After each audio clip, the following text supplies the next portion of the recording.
What's up, comrades? In this tutorial I'm going to be showing you the basics on how you can start to get some cool FM sounds out of Surge using some free plugins and maybe a little bit of paid software as well. Without further ado, let's get started. For this sound, we're just going to need a single oscillator, and the thing with FM synthesis is it can be kind of tricky to kind of get the exact sound, so I'm going to show you some of the settings I have right here, and you can copy them, and I highly suggest just using your ear, just kind of playing around to get something that you like. Next, we just have some simple modulation going on, and the way you can activate that is you go down here and you can click on the LFO right here, and it shows you what's currently being modulated. I just have the M1 amount modulated just a little bit and the M2 amount modulated just a tad. Then I added some distortion, and I basically kept everything simple. Altogether, it should sound something like this.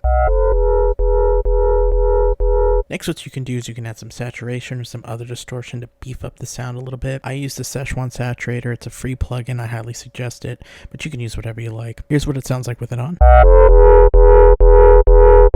Then for some added weight, I added some Decapitator by Sound Toys. It's some additional distortion just to give it some more, just to add some more harmonics to the sound.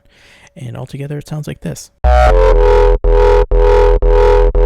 And that's how you get the sound. I hope you liked this tutorial. For more tutorials like this, feel free to subscribe and like, and also leave requests for any tutorials you'd like to see in the comment section below. Until next time.